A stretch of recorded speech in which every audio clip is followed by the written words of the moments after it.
It is December 30th, 2020. You are watching the Primetime Newscast on STV. Coming up in this newscast, the National President of the United Council Cities of Cameroon, Augustin Tamba, has been installed today in the economic hub Douala. Today, December 30, 2020, our reporter Oni Ladonette will complete that story in this news. Also in this newscast, we shall be having a roundup of the security situation in the Northwest region with our reporter John Paul Sama, who will be giving us details of the twists and turns of this crisis. Those were our top stories. Good evening, ladies and gentlemen. Thanks for joining in on the Primetime News on Spectrum Television. As earlier announced in this newscast, we continue with a series on the analysis of the President's message addressed to the nation on December 31, 2019. Tonight, we will be looking at the security aspects, especially that of the security crisis in the Northwest and Southwest regions of the country in this excerpt. The security situation in the Northwest and Southwest regions. Without a doubt, this is one of the most urgent problems at the moment. The criminal activities of armed groups continue to disrupt public, economic, and social life in these regions. Yet, various measures have been taken in recent months to reason with these youth, most of whom have been brainwashed. They have been called upon to lay down their arms, and social reintegration prospects have been offered them. For those who persist in going down the wrong road and continue to use violence, we will have no other choice than to combat them in order to protect all our fellow citizens. Our defense and security forces will once again perform their duty with restraint but without weakness. I wish to reassure them of my full support and high esteem. Earlier on, decisions had been taken to convince our compatriots in the two regions concerned of government's willingness to devolve to local authorities the powers that would enable them to play a greater role in managing local affairs. It had also been confirmed that provisions were to be made to fast-track the promotion of bilingualism and multiculturalism. Furthermore, it is worth noting that the nation at large showed support for government's policy by expressing in various ways solidarity with the populations who suffered the abuses and atrocities of armed groups. However,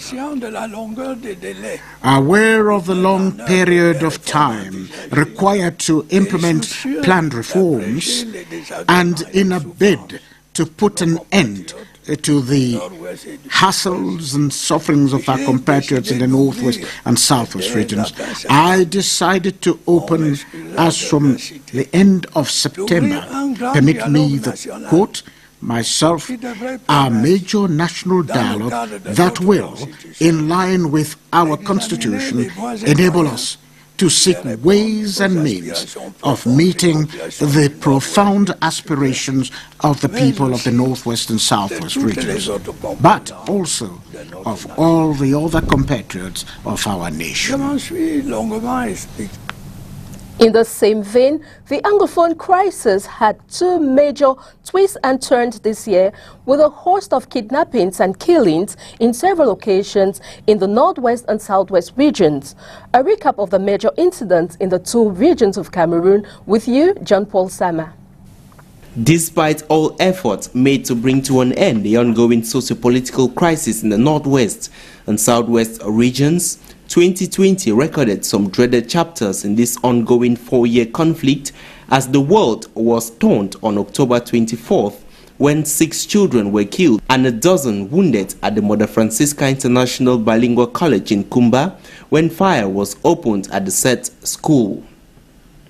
The Ngabo massacre, where an investigation revealed 4 months after that some elements of the Cameroon armed forces alongside vigilante groups were involved in the February 14 killings of 13 civilians, including 10 children in Ngabo northwest region of Cameroon.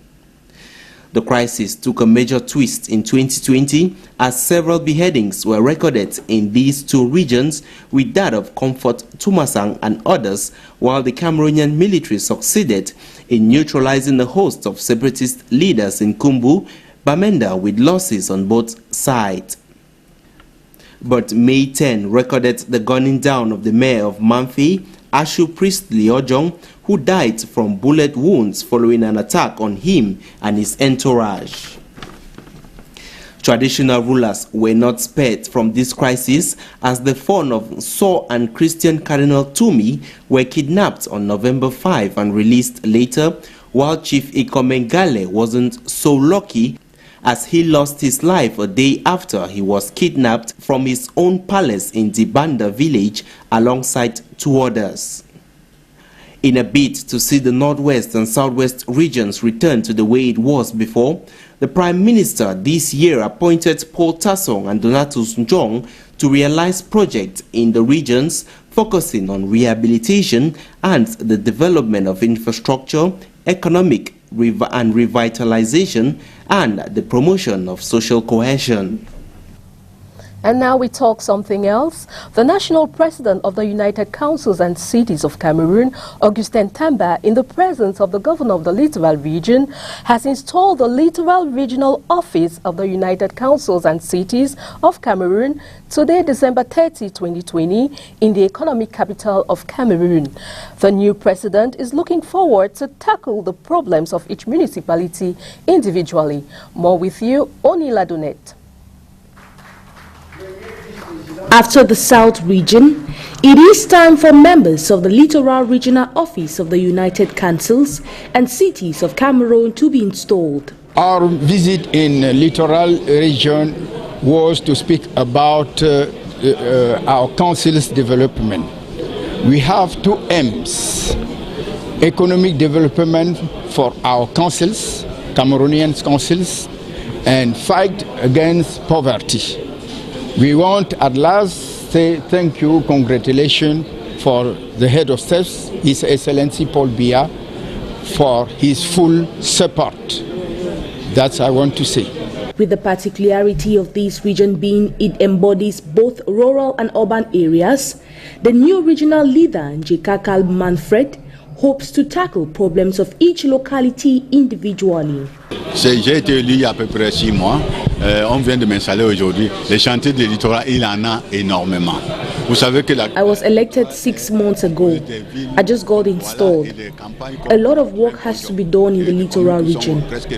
Littoral is made up of urban cities like Douala and rural areas like Konjok. A dynamic has to be set so as to provide specific solutions to each municipality, because each municipality has its own problem.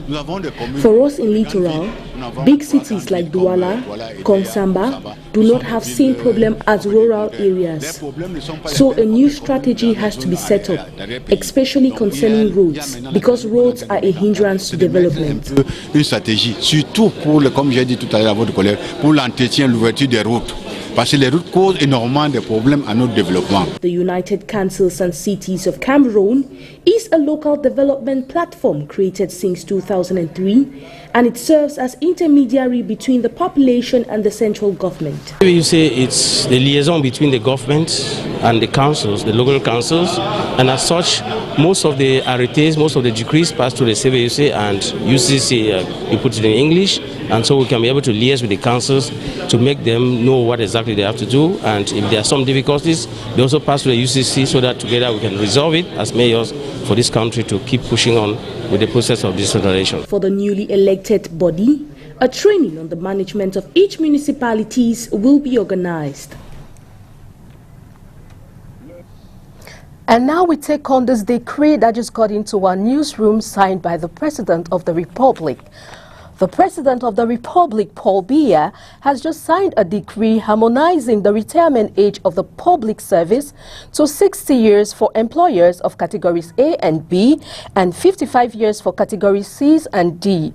This shall be extended to civil servants who, at the date of entry into the force of this decree, are on a valid official extension of service. And this will take effect as from January 1, 2021. And now we take you over to our foreign page.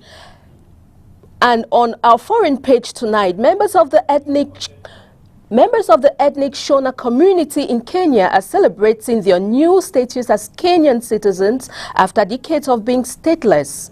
More on what these legal changes means for the Shona community with our partners VOA. Nazizi Dube's most prized possession is a document declaring her a citizen of Kenya. Dube is one of almost 1,700 ethnic Shona and 1,300 ethnic Rwandans who gained legal status this month after decades of being stateless. All the challenges that we went through with the statelessness status, we were very excited knowing that all has come to an end. It was a new beginning. The legal status means the Shona can access government services, registrations and apply for financial support. Shona carpenter Ismail Lamini says his income suffered as he was not able to get financial services without a Kenyan ID. Their fight for legal recognition took a long time, but Lamini says it was worth it. We will have the certificate of citizenship. It will enable me to go to a bank or any other lending institution and get a loan to enable me to do more business. The Shona came to Kenya in the 1930s as missionaries from Zimbabwe. But when Kenya became independent from Britain in 1963, thousands missed the 2-year window to become citizens along with their children. They were stateless, all their rights were violated. Their freedom of movement was violated. They couldn't leave the country. The few who finally managed to travel had to acquire fake or irregular identities to travel. They couldn't access education. Kenya's Human Rights Commission and the UN's refugee UNHCR welcomed the government's granting citizenship to Shona who apply. Legal identity is really important, and especially now that Kenya is going into the digital identity, because then they would have been left out of that system, because then they didn't have any document. An estimated 1,300 Shona have yet to apply for citizenship, but those waiting for the certificate say they are ready to prove their worth. We want to show that we are not just a burden to the country, but we are something else. We are birds with bright feathers. We are unworthy to be caged. That's what I will say. We now want to fly and showcase our bright feathers. The UN's refugee agency says Kenya is home to about 18,000 stateless people, most of them ethnic minorities.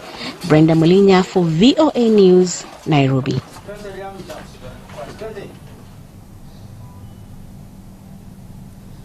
And on our sports page tonight, the local organizing committee of the upcoming African Nations Championship has met in Douala today with some recommendations given, while some coordinators of stadiums say their infrastructures will be ready to host the teams. More in this report. The city of Douala is set to be ready to host the 2020 African Nations Championship as members of the various committees in charge sat to take stock of what has been done so far. Strengthening the other side of our preparation, like hotels, restoration, security, logistics, and so on. All committees are also ready. And we can recall you that after his stay here in Douala, The Prime Minister himself was satisfied by what he has seen. Also, the CAF delegation during his inspection, during his inspection mission, the CAF delegation was also satisfied with what he had seen. So, globally, I can assure you that we have done all that was necessary to be ready and to welcome all African delegations that we are waiting for. The country's economic capital will host 2 polls at Bepanda and Japoma, with the coordinator of the 50,000 capacity stadium confident on the state of its infrastructure. That we in Japoma, we are ready to welcome all African delegations, all teams in our site. As we can testify it through the mic test that we had 2 days ago between Lions A-Prim and UMS. So that mic was a proof that the stadium is functioning very well and all the commodities. At the close of the meeting, it was recommended that the city be kept clean, with instructions given for every measure to be taken to ensure that there is a fluid flow of traffic during the African Nations Championship, which begins on January 16. That report brings us to the end of our newscast this evening. Thanks for watching. And more news will be brought to you at 8 p.m. in the French language with Orion Donkeng, while tomorrow we will be bringing to you a bilingual newscast at 6:30 p.m. Thanks for watching. With me, it's good night.